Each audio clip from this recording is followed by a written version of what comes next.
Om Ajnanatimidandasya Jnananjana Shalakaya Chakshurunmilitam Yena Tasmai Shri Gurave Namah. Hare Krishna. The advent of Lord Krishna.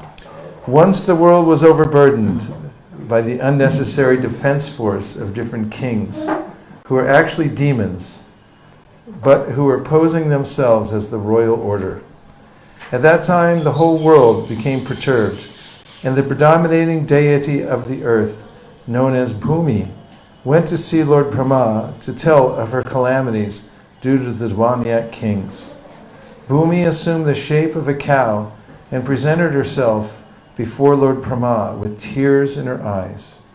She was bereaved and was weeping just to invoke the Lord's compassion.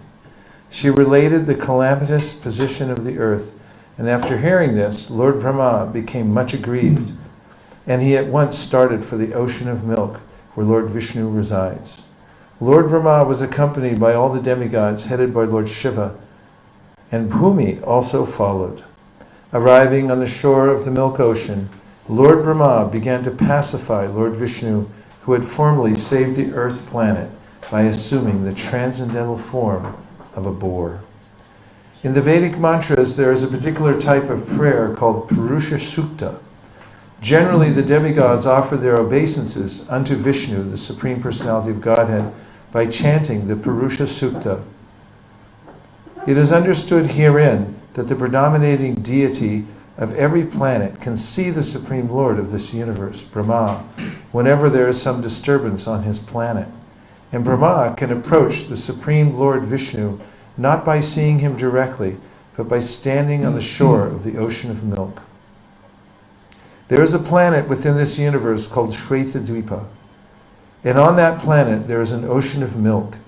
It is understood from various Vedic literatures that just as there is an ocean of salt water on this planet, there are various kinds of oceans on other planets. Somewhere there is an ocean of milk, somewhere there is an ocean of oil, and somewhere there are oceans of liquor and of many other types of liquids. The Purusha Sukta is the standard prayer which the demigods recite to appease the Supreme Personality of God at Kshirodakshai Vishnu. Because he is lying on the ocean of milk, he is called Kshirodakshai Vishnu. He is the form of the Supreme Personality of Godhead, through whom all the incarnations within this universe appear. After all the demigods offered the Purusha Sukta prayer to the Supreme Personality of Godhead, they apparently heard no response. Then Lord Brahma personally sat in meditation, and there was a message transmission from Lord Vishnu to Brahma. Brahma then broadcast the message to the demigods. That is the system of receiving Vedic knowledge. The Vedic knowledge is received first by Brahma from the Supreme Personality of Godhead through the medium of the heart. As stated in the beginning of Srimad Bhagavatam, Taini Brahma Hridaya Adi Kaviye. The transcendental knowledge of the Vedas was transmitted to Lord Brahma through the heart. Here also in the same way, only Brahma could understand the message transmitted by Lord Vishnu, and he broadcast it to the demigods for their immediate action. The message was this: the Supreme Personality of Godhead would appear on the earth very soon, along with his supreme powerful potencies. And as long as he remained on the earth planet to execute his mission of annihilating the demons and establishing the devotees, the demigods should also remain there to assist him. They should all immediately take birth in the family of the Yadu dynasty, wherein the Lord would also appear in due course of time. The Supreme Personality of Godhead himself, Krishna, would personally appear as the son of Vasudeva. Before his appearance, all the demigods, along with their wives, should appear in different pious families in the world just to assist the Lord in executing his mission. The exact word used here is tatpriyartam, which means the demigods should appear on the earth in order to please the Lord. In other words, any living entity who lives only to satisfy the Lord is a demigod. The demigods were further informed that Ananta, the plenary portion of Lord Krishna, who is maintaining the universal planets by extending his millions of hoods, would also appear on earth before Lord Krishna's appearance. They were also informed that Vishnu's external potency, Maya, with whom all the conditioned souls are enamored, would also appear by the order of the Supreme Lord just to execute his purpose. After instructing and pacifying all the demigods, as well as Bhumi, with sweet words, Lord Brahma, the father of all Prajapatis, or progenitors of the universal population, departed for his own abode, the highest material planet, called Brahmaloka. The leader of the Yadu dynasty, King Shurasena, was ruling over the country known as Mathura, wherein lies the city of Mathura, as well as the district known as Shurasena, which was named after him. On account of the rule of King Shurasena, Mathura became the capital city of all the kings of the Yadus. Mathura was also made the capital of the kings of the Yadu dynasty, because the Yadus were a very pious family and knew that Mathura is the place where Lord Sri Krishna lives eternally, just as he also lives in Dwarka. Once upon a time, Vasudeva, the son of Shurasena, just after marrying Devaki, was going home on his chariot with his newly wedded wife. The father of Devaki, known as Devaka, had contributed a lavish dowry because he was very affectionate towards his daughter. He had contributed hundreds of chariots completely decorated with gold equipment. At that time, Kamsa, the son of Ugrasena, in order to please his sister Devaki, had voluntarily taken the reins of the horses of Vasudeva's chariot and was driving. According to the custom of the Vedic civilization, when a girl is married, the brother takes the sister and brother-in-law to their home. Because the newly married girl may feel too much separation from her father's family, the brother goes with her until she reaches her father-in-law's house. The full dowry contributed to Devaka by Devaka was as follows: 400 elephants, fully decorated with golden garlands, 15,000 decorated horses, and 1,800 chariots. He also arranged for 200 beautiful girls to follow his daughter. The Kshatriya system of marriage, still current in India, dictates that when a Kshatriya is married, a few dozen of the bride's young girlfriends, in addition to the bride, go to the house of the king. The followers of the queen are called maidservants, but actually they act as friends of the queen. This practice is prevalent from time immemorial, traceable at least to the time before the advent of Lord Krishna, 5,000 years ago. So Vasudeva brought home another 200 beautiful girls, along with his wife, Devaki. While the bride and bridegroom were passing along on the chariot, there were different kinds of musical instruments playing to indicate the auspicious moment. There were conch shells, bugles, drums, and kettle drums. Combined together, they were vibrating a nice concert. The procession was passing very pleasingly, and Kamsa was driving the chariot, when suddenly there was a miraculous sound vibrated from the sky, which especially announced to Kamsa, "Kamsa, you are such a fool. You are driving the chariot of your sister and your brother-in-law, but you do not know that the 8th child of this sister will kill you." Kamsa, it was the son of Ugrasena of the Bhoja dynasty. It is said that Kamsa was the most demoniac of all the Bhoja dynasty kings. Immediately after hearing the prophecy from the sky, he caught hold of Devaki's hair and was just about to kill her with his sword. Vasudeva was astonished at Kamsa's behavior, and in order to pacify the cruel, shameless brother-in-law, he began to speak as follows, with great reason and evidence. He said, My dear brother-in-law Kamsa, you are the most famous king of the Bhoja dynasty, and people know that you are the greatest warrior and a valiant king. How is it that you are so infuriated that you were prepared to kill a woman who is your own sister at this auspicious time of her marriage? Now we have excuse me, just 1 second. We have a message from Bharati, and she usually has something to say. My dear Guru Maharaj, please accept humble obeisance, Sister Srila Prabhupada. Glories to Vaisesika Prabhu, glories to Govardhana Hill, Hari Bol. So nice to see you together again in your beloved residence, Govardhana Hill, near Govardhana, on top of Govardhana, as I just heard.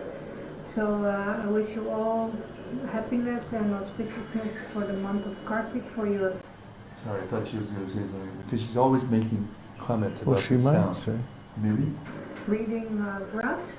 It's going to be very hard to keep that up 5 hours a day, but I'll do my best to hear as much as I can.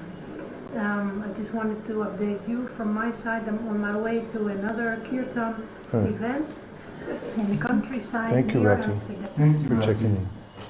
I thought you had something to say about the sound, because, anyway, it's okay. Please forgive the intermission.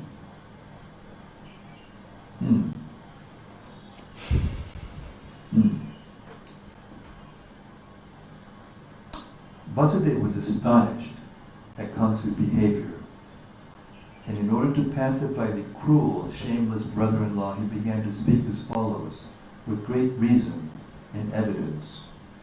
He said, "My dear brother-in-law Kamsa, you are the most famous king of the Bhoja dynasty, and people know that you are the greatest warrior and valiant king. How is it that you are so infuriated that you are prepared to kill a woman who is your own sister at this auspicious time of her marriage? Why should you be so afraid of death? Death is already born along with your birth. From the very day you took your birth, you began to die. Suppose you are 25 years old.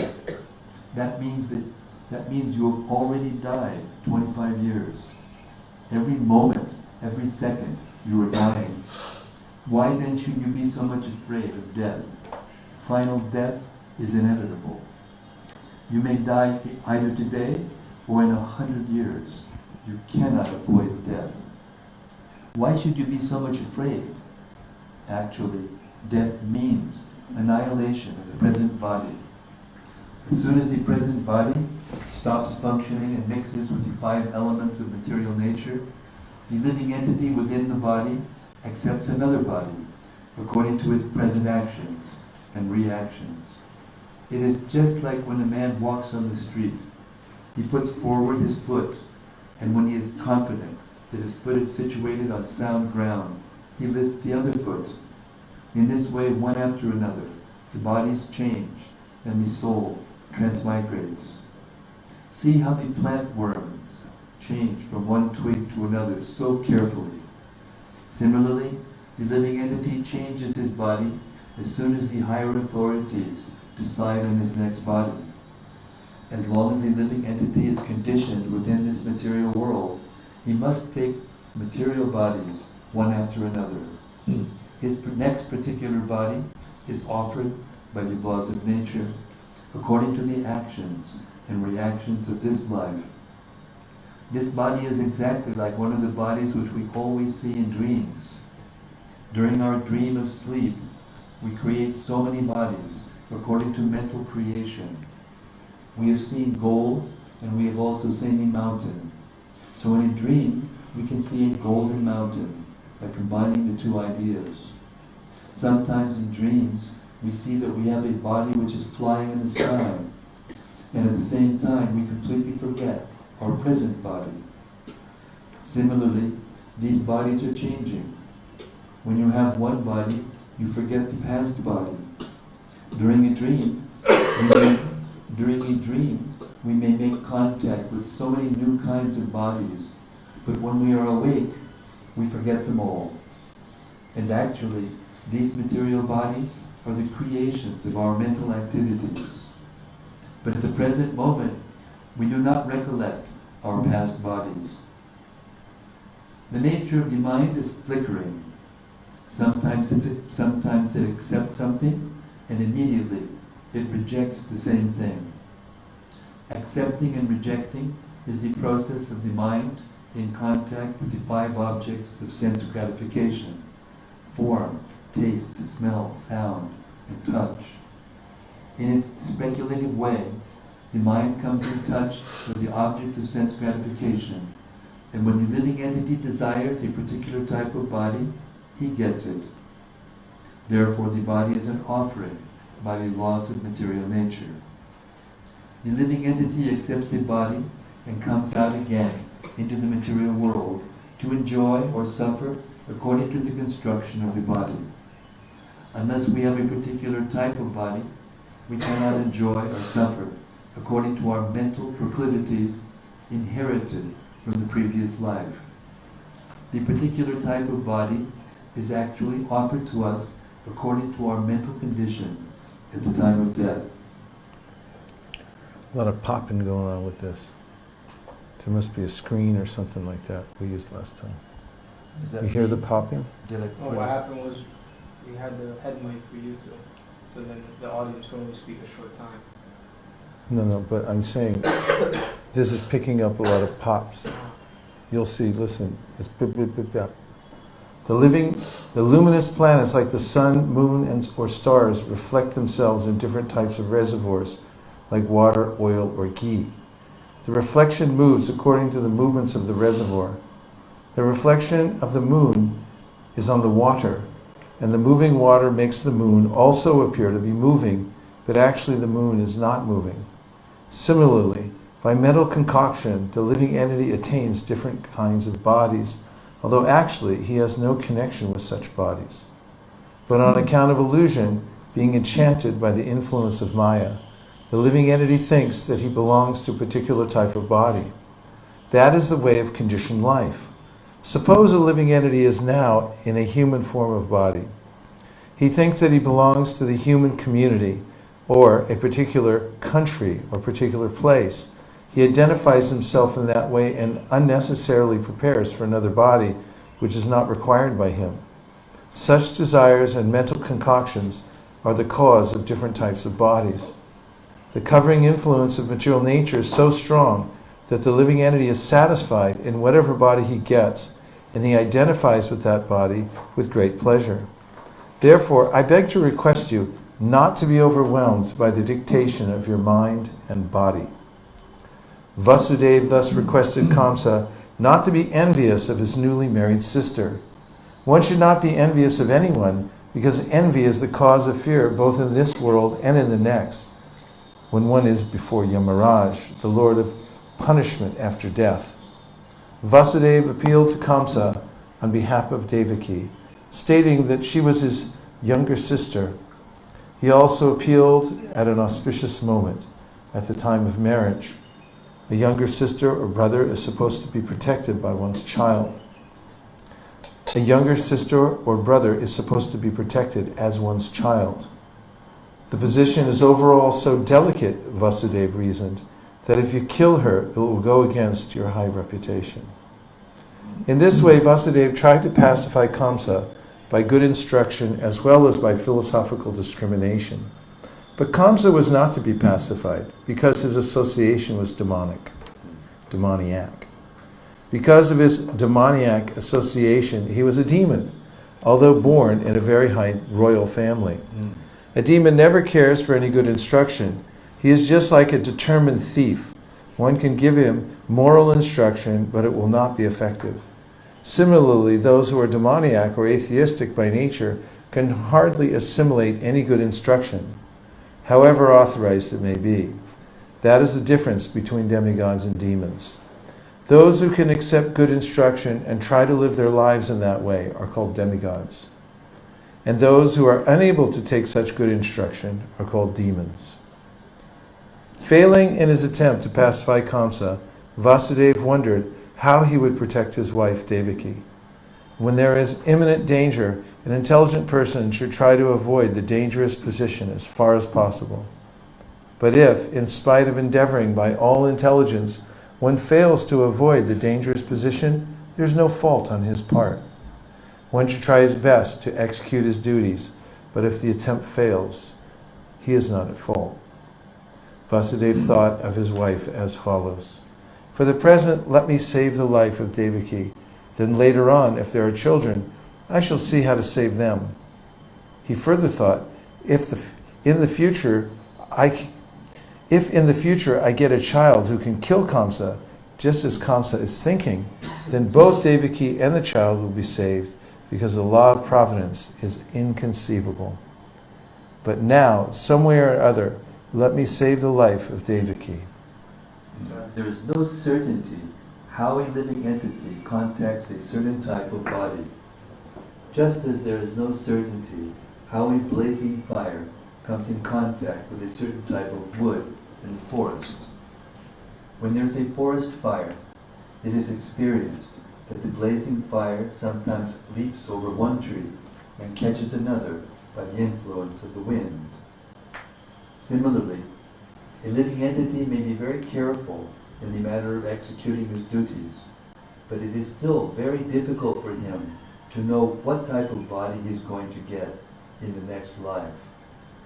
Maharaj Bharati was very faithfully executing the duties of self-realization, but by chance he developed temporary affection for a deer, and in his next life he had to accept the body of a deer. Vasudeva, after deliberating on how to save his wife, began to speak to Kamsa with great respect, although Kamsa was the most sinful man. Sometimes it happens that a most virtuous person like Vasudeva has to flatter a person like Kamsa, a most vicious person. That is the way of all diplomatic transactions. Although Vasudeva was deeply aggrieved, he smiled outwardly. He addressed the shameless Kamsa in that way because he was so atrocious. Vasudeva said to Kamsa, "My dear brother-in-law, please consider that you have no danger from your sister. You are awaiting some danger because you have heard a prophetic voice in the sky. But the danger is to come from the sons of your sister, who are not present now, and who knows, there may or may not be sons in the future. Considering all this, you are safe for the present. Nor is there cause of fear from your sister. If there are any sons born of her, I promise that I shall present all of them to you for necessary action." Kamsa knew the value of Vasudeva's word of honor, and he was convinced by his argument. For the time being, he desisted from the heinous killing of his sister. Thus Vasudeva was pleased and praised the decision of Kamsa. In this way, he returned to his home. Each year thereafter, in due course of time, Devaki gave birth to a child. Thus she gave birth to 8 male children, as well as 1 daughter. When the first son was born, Vasudeva kept his word of honor and immediately brought the child before Kamsa. It is said that Vasudeva was very much elevated and famous for his word of honor, and he wanted to maintain this fame. Although it was very painful for Vasudeva to hand over the newly born child, Kamsa was very glad to receive him.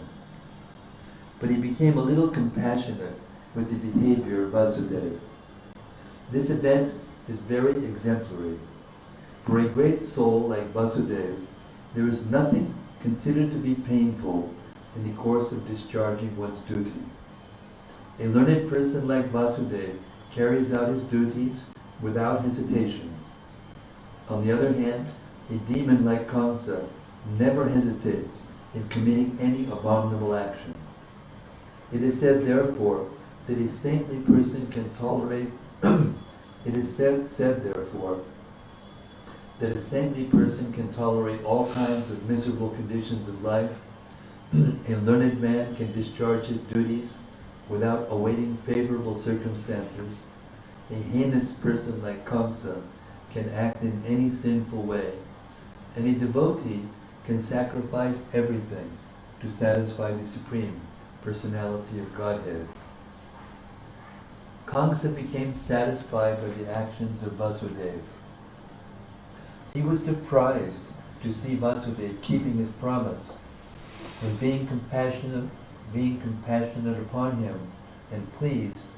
He began to speak as follows: "My dear Vasudeva, you need not present this child to me. I am not in danger from this child. I have heard that the 8th child born of you and Devaki will kill me. Why should I accept this child unnecessarily? You can take him back." When Vasudeva was returning home with his firstborn child, although he was pleased by the behavior of Kamsa, he could not believe in him because he knew that Kamsa was uncontrolled. An atheistic person cannot be firm in his word of honor. One who cannot control the senses cannot be steady in his determination. The great politician, Chandakya Pandit, said, "Never put your trust in a diplomat or a woman. Those who are addicted to unrestricted sense gratification can never be truthful, nor can they be trusted with any faith." At that time, the great sage Narada came to Kamsa. He was informed of Kamsa's becoming compassionate to Vasudeva and returning his firstborn child. Narada was very eager to accelerate the descent of Lord Krishna as soon as possible. He therefore informed Kamsa that in Vrindavan personalities like Nanda Maharaj and all the other cowherd men and their wives, and on the other side, Vasudeva, his father Shurasena, and all his relatives born in the family of Vrishni of the Yadu dynasty, along with all their friends and well-wishers, were actually demigods. Narada warned Kamsa to be careful of them, since Kamsa and his friends and advisors were all demons. Demons are always afraid of demigods. After being thus informed by Narada about the appearance of the demigods in different families, Kamsa at once became very much alarmed. He understood that since the demigods had already appeared, Lord Vishnu must be coming soon. He at once arrested both his brother-in-law, Vasudeva, and Devaki, and put them behind prison bars. Within the prison, shackled in iron chains, Vasudeva and Devaki gave birth to a male child year after year, and Kamsa, thinking each of the babies to be the incarnation of Vishnu, killed them one after another. He was particularly afraid of the 8th child, but after the visit of Narada, he came to the conclusion that any child might be Krishna. Therefore, it was better to kill all the babies who took birth from Devaki and Vasudeva. This action of Kamsa is not very difficult to understand. In the history of the world, there are many instances of persons in the royal order who have killed their father, brother, or whole family and friends for the satisfaction of their ambitions. There is nothing astonishing about this, for members of the demoniac, greedy royal order can kill anyone for their nefarious ambitions. Kamsa was made aware of his previous birth by the grace of Narada. He learned that in his previous birth he had been a demon of the name Kalanemi, and that he had been killed by Vishnu. Having now taken his birth in the Bhoja dynasty, having now taken his birth in the Bhoja family, he decided to become the deadly enemy of the Yadu dynasty. Krishna was going to take birth in that family, and Kamsa was very much afraid that he would be killed by Kamsa. Krishna was going to take birth in that family, and Kamsa was very much afraid that he would be killed by Krishna, just as he had been killed in his last birth. He first of all imprisoned his father, Ugrasena, because he was the chief among the Yadu, Bhoja, and Andhaka dynasties, and he also occupied the kingdom of Shurasena, Vasudev's father. He declared himself the king of all such places. Thus ends the Bhaktivedanta purport of the first chapter of Krishna, the advent of Lord Krishna. Thus end the Bhaktivedanta purport of the first chapter of Krishna, the advent of Krishna, chapter 2, prayers by the demigods for Lord Krishna in the womb.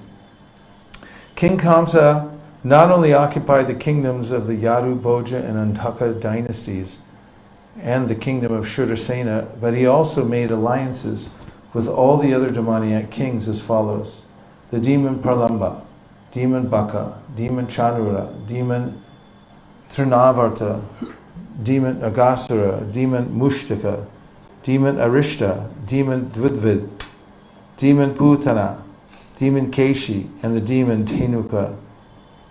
At that time, Jarasandha was the king of the Magadha province, known at present as Bihar state.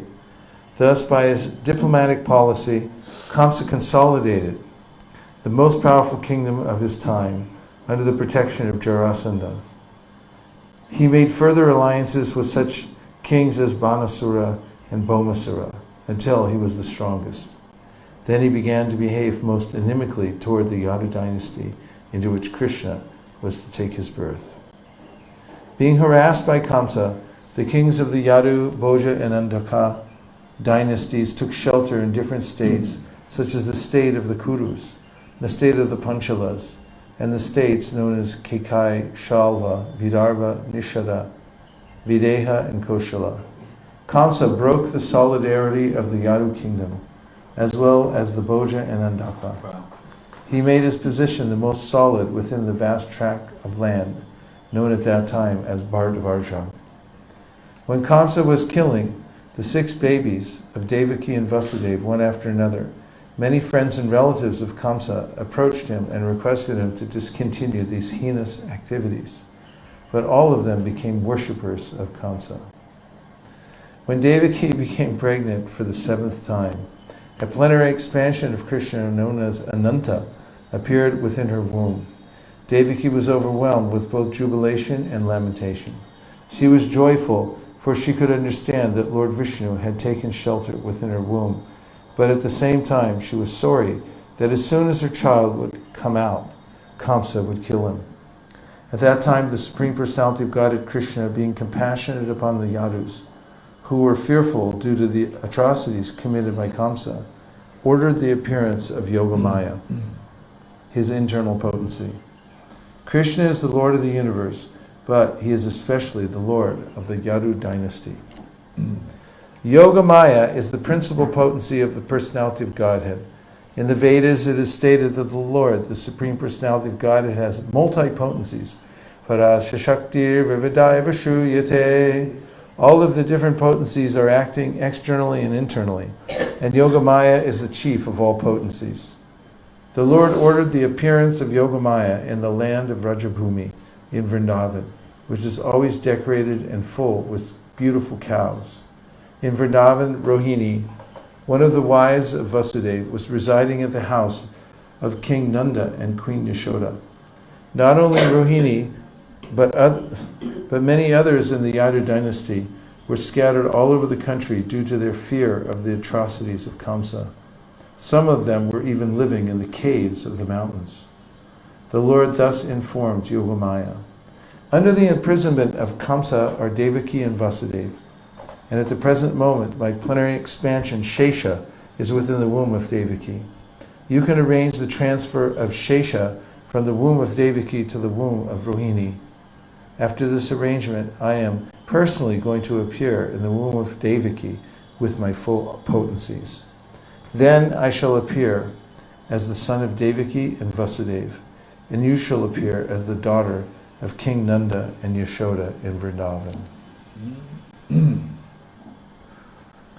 Since you will appear as my contemporary sister, and since you will quickly satisfy desires for sense gratification, people within the world will worship you with all kinds of valuable presentations, incense, candles, flowers, and offerings of sacrifice.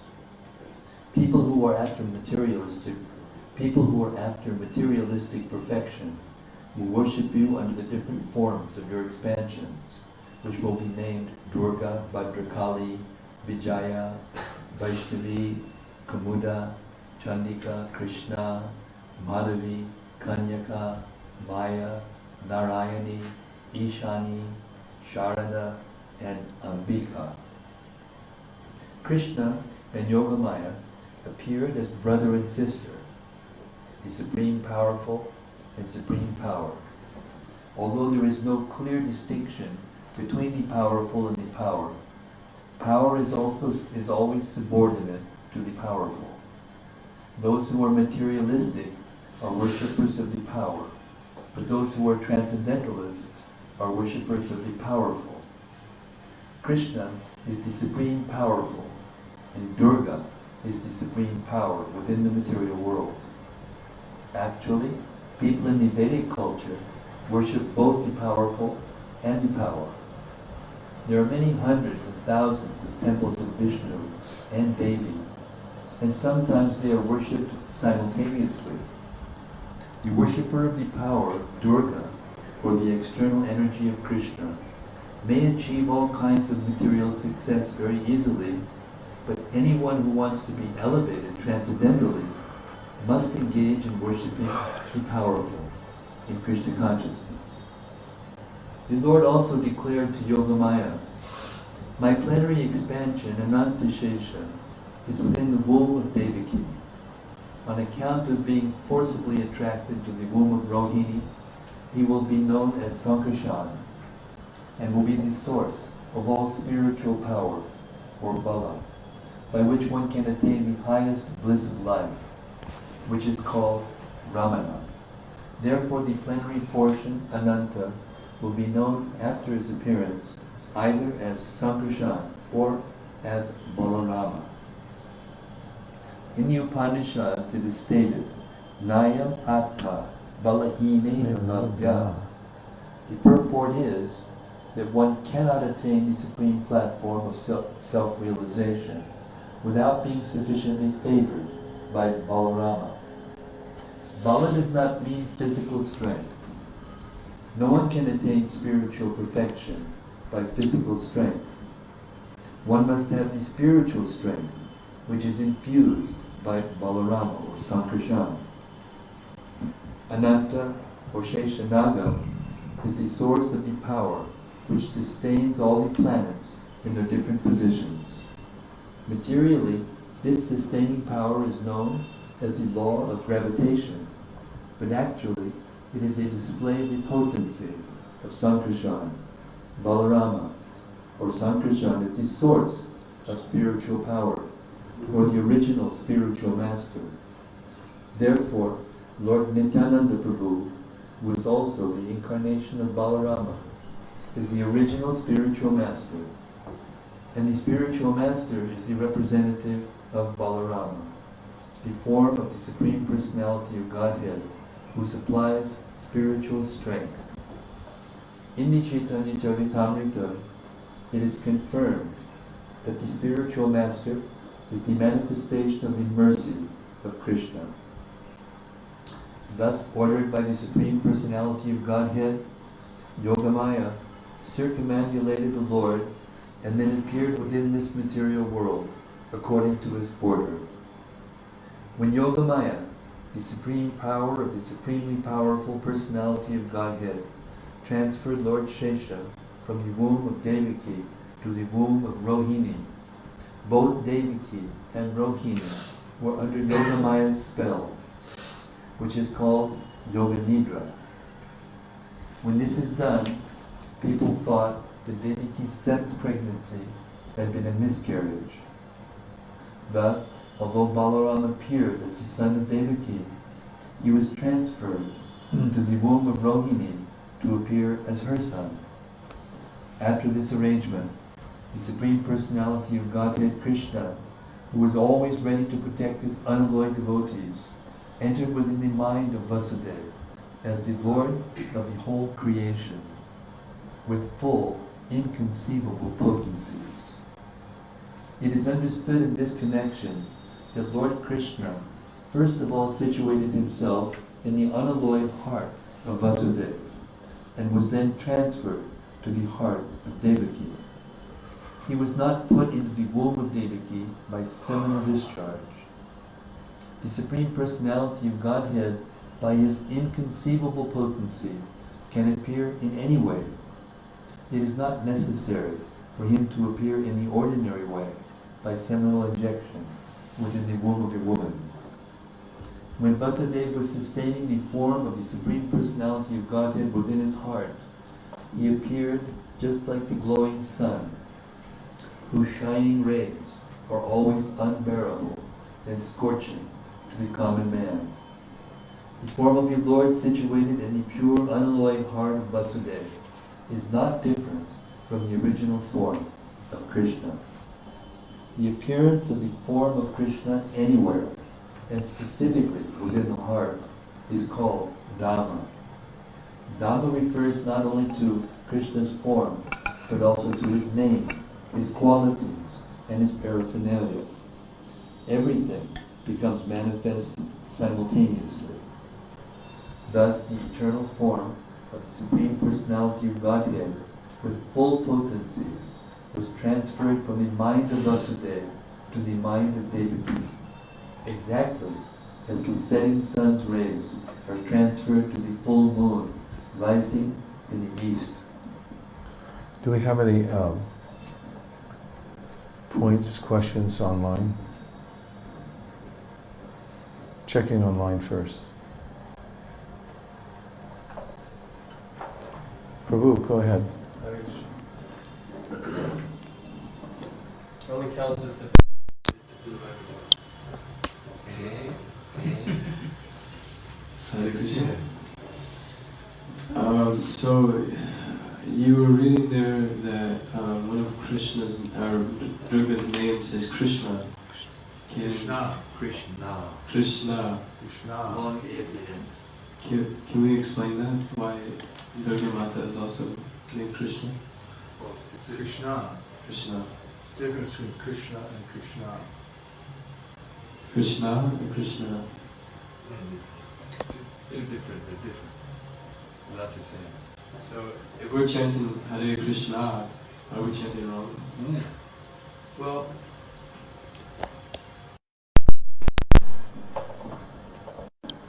Yeah and no. I mean, the fact is, we should try to pronounce the mantra properly. But as mentioned in the Shastra, if there's some, well, mine's being directly in the feed here, so it's more important for the ambient sound out there, but it is helpful, I guess. The fact is that Really helpful, the voice. Shastra says that the Hare Krishna mantra is so potent that if somebody accidentally, due to cultural reasons, can't pronounce it right, in fact, Prabhupada mentions this in a purport in the 7th canto, then the potency is still there, Krishna still understands. Like in Japan, they say Hare Krishna, Krishna. They really can't help it. Hare Lama, Lama Lama, Hare Hare. They write it. Hare. Sometimes it's Ramo. Ramo, you can kind of help. You don't have to say Ramo. And if you do, there's a devotee in Washington, D.C. that'll take you to task. So he's made it his mission in life to stamp out Ramo. Any other points or questions? I have an anecdotal story to illustrate this point. One time Krishna Srila Prabhupada was talking. I don't remember whether it was either a room conversation or a lecture or morning walk, I don't remember. But the purport of pronunciation of the mantras came up. And Prabhupada said, well, sometimes you Westerners, when you're singing the morning program, you say Goro in such a way as you're actually calling me a cow. But he said, but I know that you mean Guru. Yeah. So I don't take any offense. And also Krishna, he knows everything. So he knows your intention. He knows, if you mean to say the right thing, but you can't quite say it. So I agree with Vaisesika Prabhu in the sense that yes and no. It's better to pronounce everything very nicely, but even if you can't, Krishna, if you're sincere, Krishna knows what you're trying to say, and he won't take any offense. Sure.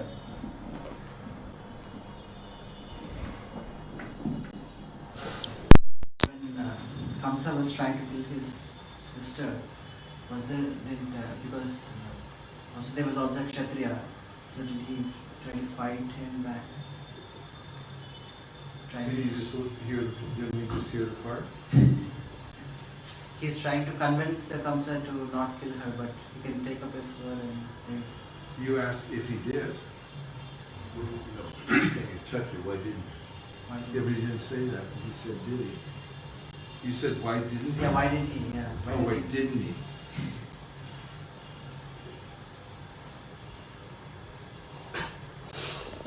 It's not, so I'm not going to speculate, but obviously it wasn't good timing to have a huge fight on the chariot with his sister. And, you know,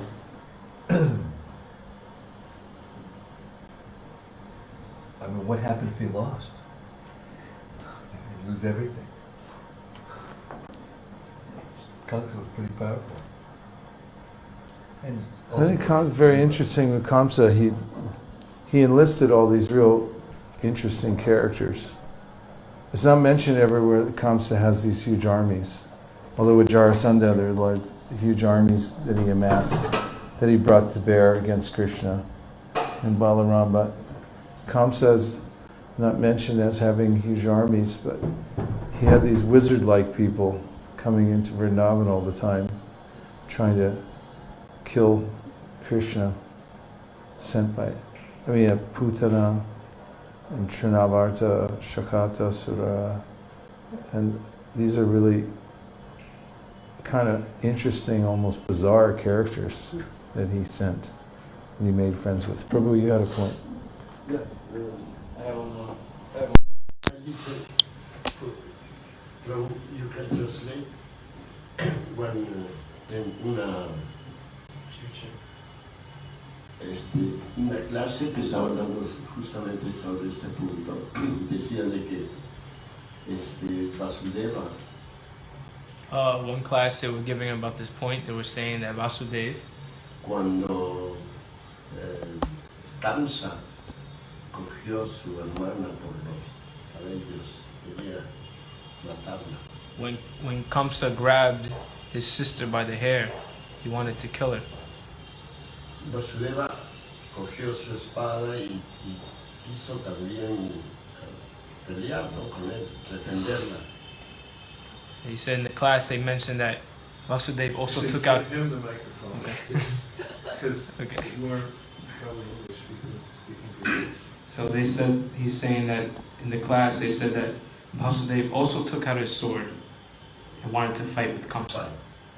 También, pero entonces él se detuvo y comenzó a apaciguarlo, ¿no?, ya como más filosófico que como Kshatriya. So he said the speaker said that he restrained himself and then he started speaking. And then Vasudeva started speaking these philosophical points instead of fighting. Did he say where that was mentioned in what shastra? No, justo esa era mi pregunta. So he said, that is my question, is, have you heard this before? Is that mentioned in some shastra? No, but since it's been asked twice, we'll look into it after the class.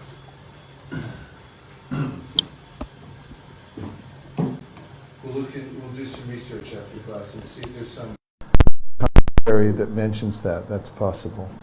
I don't want to say no, but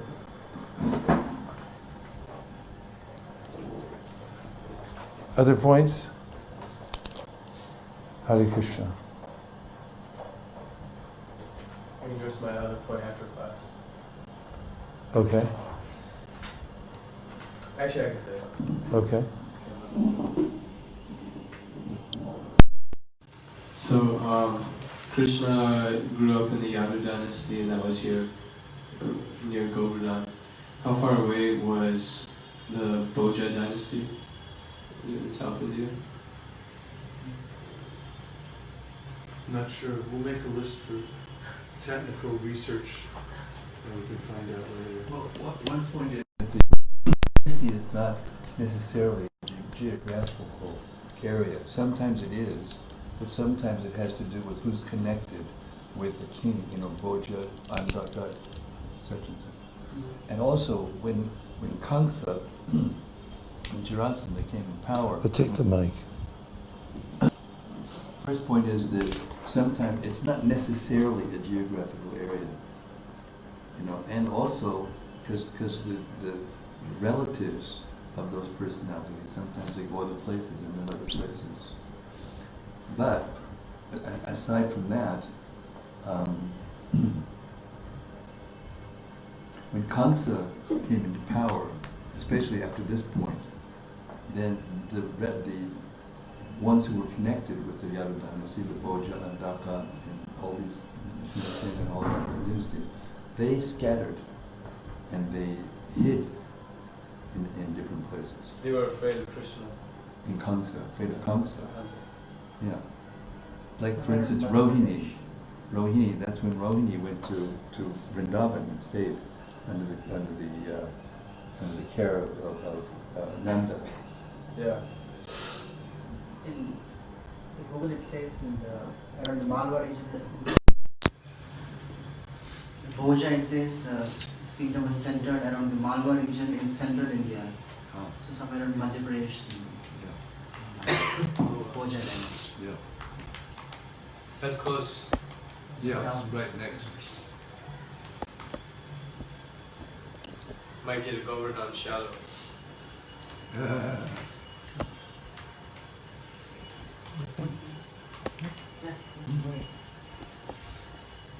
I have wondered that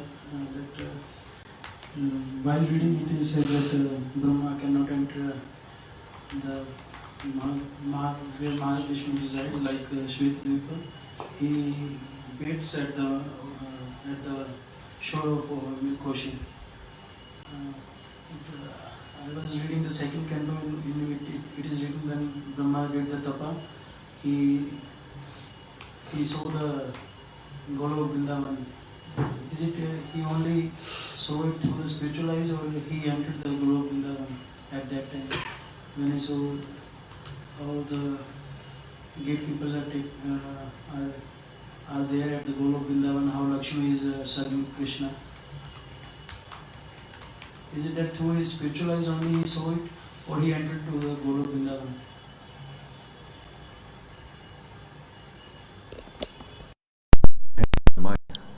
If that's the end of the question.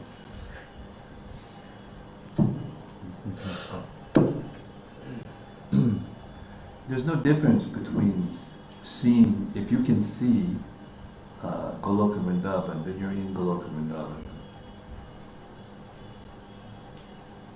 So that was a special situation. Krishna also showed at one point the residents of Braja, the spiritual Braja in the spiritual world, to assure them that they would, what their destination would be. So Brahma, you know, he got that vision because he pleased Krishna very much. And if you remember right in the second canto of Bhagavatam, when Vishnu was speaking to Brahma, he said, the penance that you performed in pure devotion, or in devotion rather, is my heart. So by doing, you know, severe penance according to the desire of Krishna, because that was his service to create the universe, then he got that rewarded, got that benediction from Krishna, from Vishnu. And he didn't just see Goloka Vrindavan. First he saw Vaikuntha, and then he saw Goloka Vrindavan.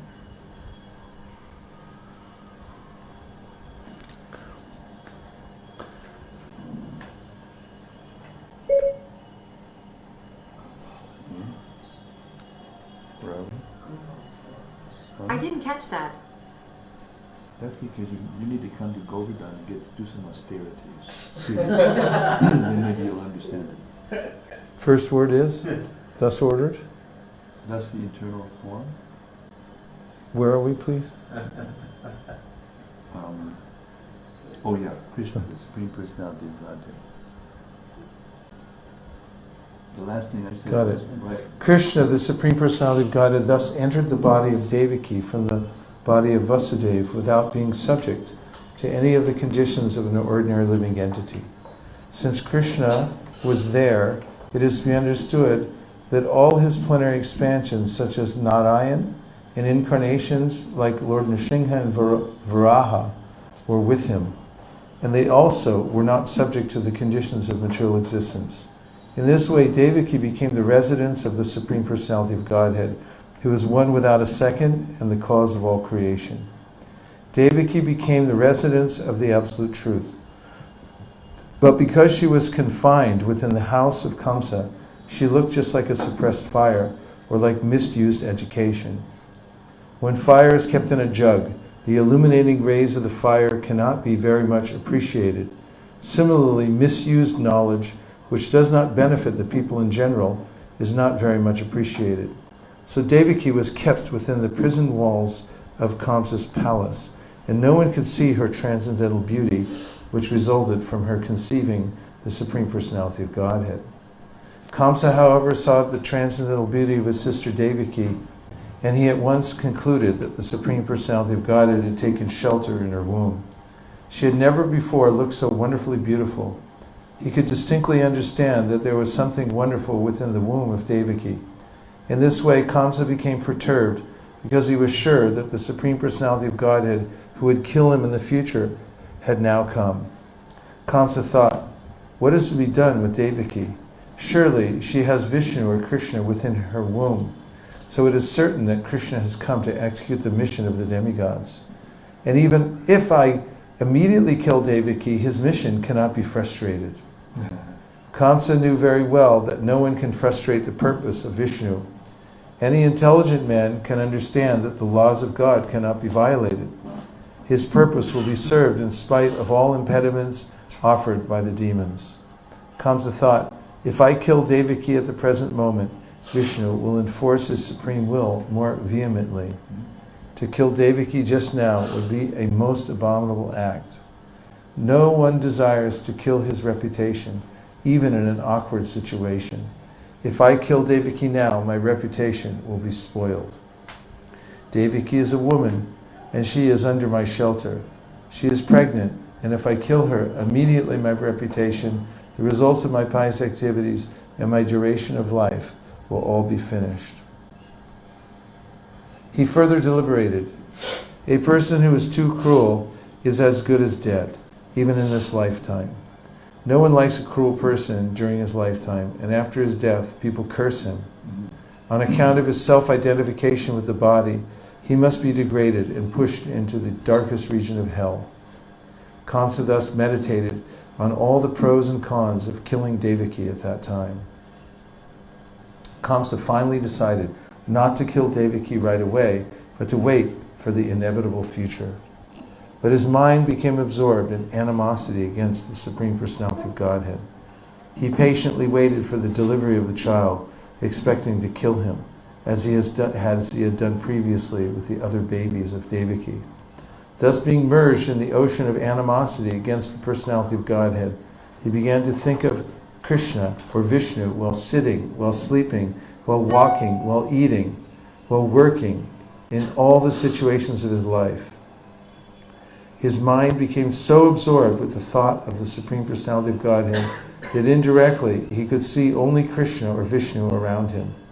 Unfortunately, although his mind was so absorbed in the thought of Vishnu, he is not recognized as a devotee because he was thinking of Krishna as an enemy. The state of mind of a great devotee is also to be always absorbed in Krishna, but a devotee thinks of him favorably, not unfavorably. To think of Krishna favorably is Krishna consciousness, but to think of Krishna unfavorably is not Krishna consciousness. At this time, Lord Brahma and Lord Shiva, accompanied by great sages like Narada and followed by many other demigods, invisibly appeared in the house of Kamsa. They began to pray to the Supreme Personality of Godhead in select verses, which are very pleasing to the devotees, and which award fulfillment of their desires. That's very interesting how the prayers award fulfillment of the desires of those who hear them. The first words they spoke acclaimed that the Lord is true to his vow. As stated in the Bhagavad Gita, Krishna descends to this material world just to protect the pious and destroy the impious. That is his vow. The demigods could understand that the Lord had taken his residence within the womb of Devaki to fulfill his vow, and they were very glad that the Lord was appearing in order to fulfill his mission. Then the demigods addressed the Lord as Satyam Param, or the Supreme Absolute Truth. Everyone is searching after the truth. That is the way. That is the philosophical way of life. The demigods give information that the Supreme Absolute Truth is Krishna.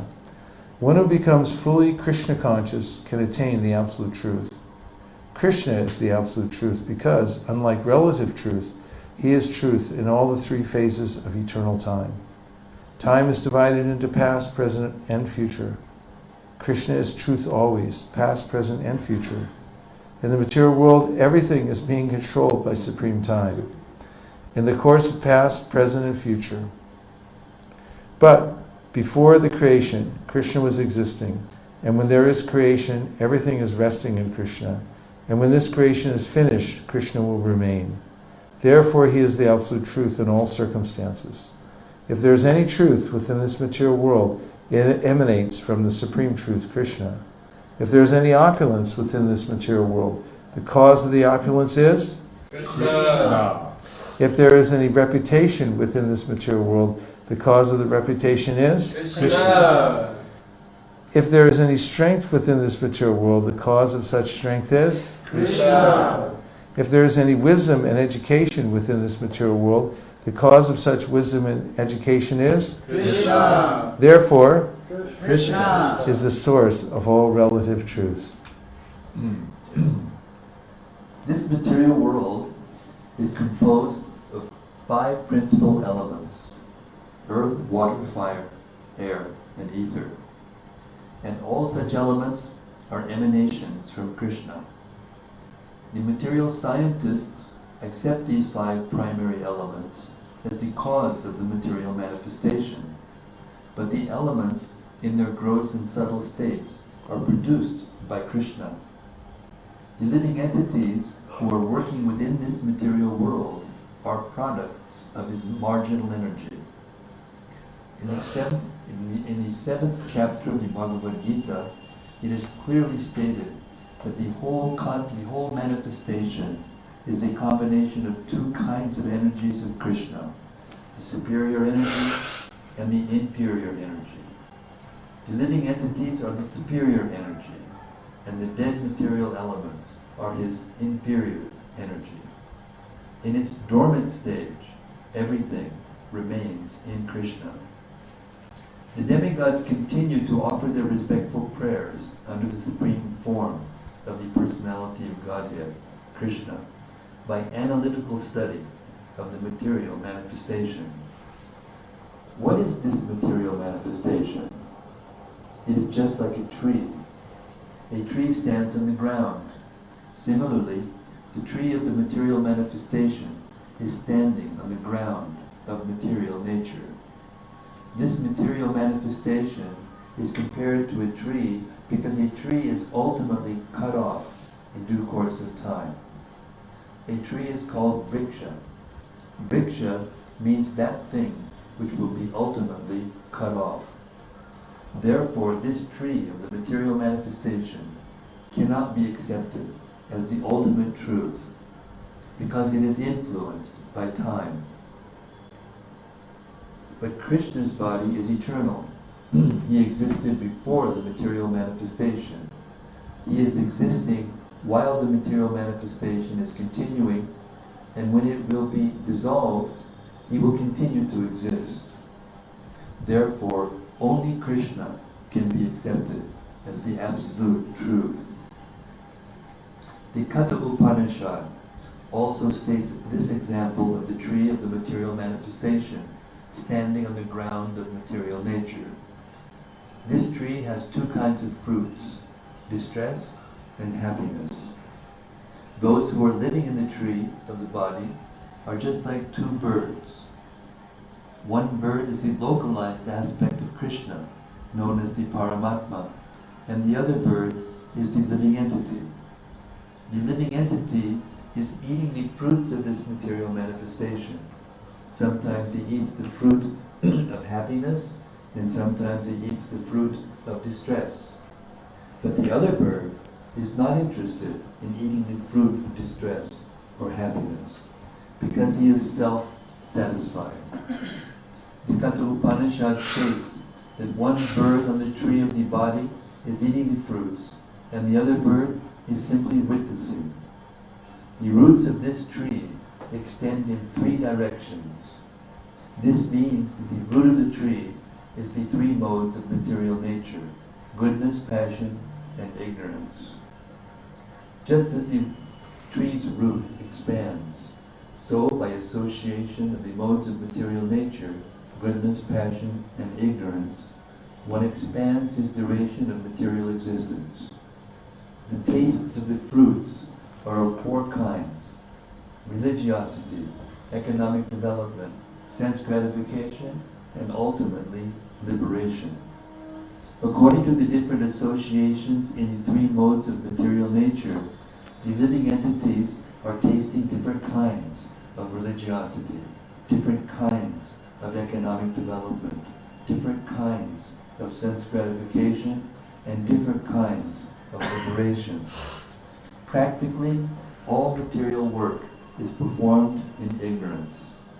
But because there are three qualities, sometimes the quality of ignorance is covered with goodness or passion. The taste of these material fruits is accepted through five senses. The five sense organs through which knowledge is acquired is subjected to six kinds of whips: lamentation, illusion, infirmity, death, hunger, and thirst. This material body, or the material manifestation, is covered by 7 layers: muscle, blood, marrow, bone, fat, and semen. The branches of the tree are 8: earth, water, fire, air, ether, mind, intelligence, and ego. There are 9 gates in this body: the 2 eyes, 2 nostrils, 2 ears, 1 mouth, 1 genital organ, 1 rectum. And there are 10 kinds of internal air passing within the body: prana, apana, udana, vyana, samana, etc. The 2 birds seated in this tree, as explained above, are the living entity and the localized Supreme Personality of Godhead, Paramatma. The root cause of the material manifestation described here is the Supreme Personality of Godhead. The Supreme Personality of Godhead expands himself to take charge of the 3 qualities of the material world. Vishnu takes charge of the mode of goodness, Brahma takes charge of the mode of passion, and Lord Shiva takes charge of the mode of ignorance. Brahma, by the mode of passion, creates this manifestation. Lord Vishnu maintains this manifestation by the mode of goodness, and Lord Shiva annihilates it by the mode of ignorance. The whole creation ultimately rests in the Supreme Lord. He is the cause of creation's maintenance and dissolution, and when the whole manifestation is dissolved, in its subtle form as his energy, it rests within his body. At present, the demigods prayed, the Supreme Lord Krishna is appearing just for the maintenance of this manifestation. Actually, the Supreme Cause is one by less intelligent persons. Should it say but? Actually, The supreme cause is one, but by less intelligent person. No, actually, the supreme cause is one. By less intelligence. I should say but. Is it like that in the book? Yeah, it says but doesn't. It says but. But? Now, when we find a mistake like that, we have to correct it. And I'm responsible for keying in the corrections and reporting them to Goswami. So we have to make it. There was one before. Did you write that first one down? Yeah, then I erased it. I thought you got it. In. Anyway, You can do a search and look for in. I can get it. Yeah, I can get it. You have to write down each one of. You have to sign somebody because somebody Prasha isn't here anymore. Oh my God! What are you going to do? So Send an airplane. Teleport it. But if it's right in the book, that it should be but or it should not but. No, it should be. But this is. See, here's the thing. Here's the deal. Here's the deal. Make it snappy. When the manuscript is transferred over from the well, it's either one kind of software to another. When it's transferred over from the software that was originally composed on and edited on, and then over to the database, which is another kind of software. Sometimes this kind of thing happens in the transfer. It's very difficult to get it perfect. Very difficult. That's why we have editors. And that's why the books have to be continue to be edited. At present, the demigods prayed, the Supreme Lord Krishna is appearing just for the maintenance of this manifestation. Actually, the supreme cause is one, but less intelligent persons, being deluded by the three modes of material nature, see that the material world is manifested through different causes. Those who are intelligent can see that the cause is one, Krishna. As it is stated in the Brahma Samhita, Ishvara Parama Krishna Sarvakarana Karanam. Krishna, the Supreme Personality of Godhead, is the cause of all causes.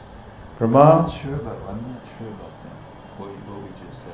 Brahma is the deputed agent for creation, Vishnu is the expansion of Krishna for maintenance, and Lord Shiva is the expansion of Krishna for dissolution.